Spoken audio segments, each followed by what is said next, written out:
Before men spoke the name of Yahweh, before the desert prophets walked the earth, the skies belonged to Baal, Lord of storms.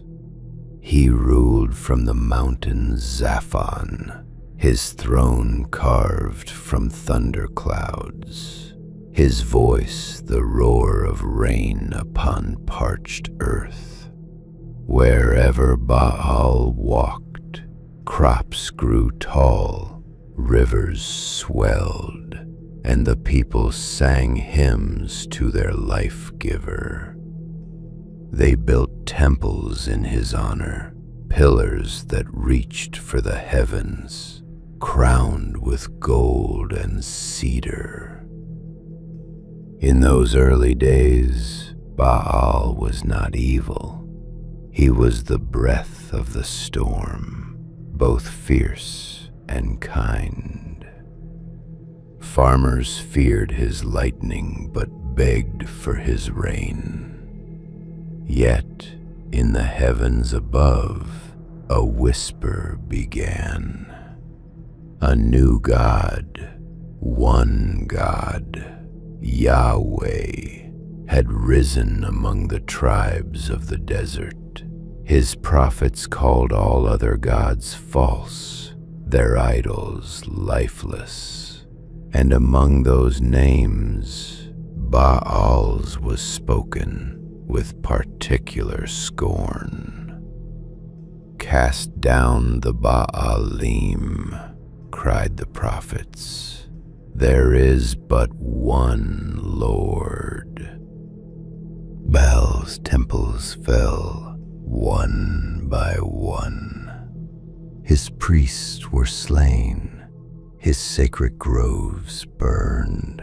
The songs of praise that once rose to the sky turned into ashes of silence.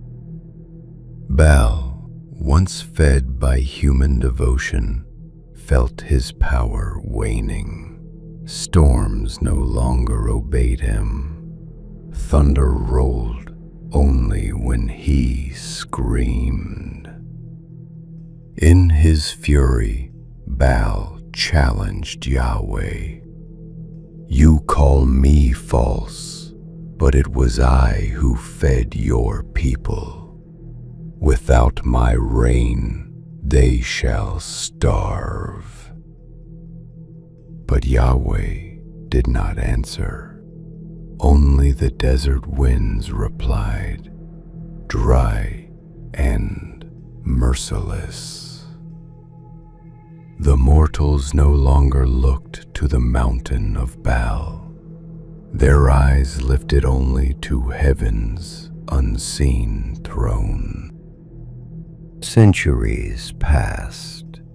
The memory of Baal faded from men's tongues, replaced by mockery.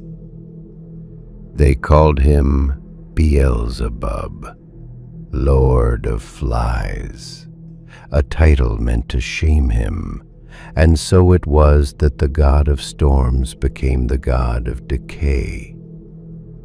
No longer did rain follow in his wake, only rot, pestilence, and the buzzing swarm. The angels of Yahweh sealed him in the shadows below, branding him demon, not deity.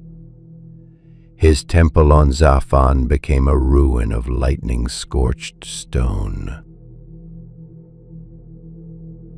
In the deep places of the world where the light of heaven did not reach, Baal brooded. His crown, once of stormlight, grew black. His voice, once thunder, became whisper. Other fallen spirits gathered to him, outcasts, forgotten gods, and spirits of rebellion. They called him Prince of Demons, Beelzebub, and even Satan's right hand. Baal no longer ruled storms. He ruled defiance. If men would not worship him as a god, then they would fear him as a devil. When plagues rose, when crops failed, when thunder struck without rain, the people whispered his name again, not in reverence, but in terror. And Baal smiled, for even fear was a kind of worship. 1,000 names, 1,000 faces, from Baal the storm lord to Beelzebub the corrupter, to Prince of Hell beside Lucifer, his legend endured. For gods do not die when forgotten, they merely change shape and wait for someone somewhere to call their name once more.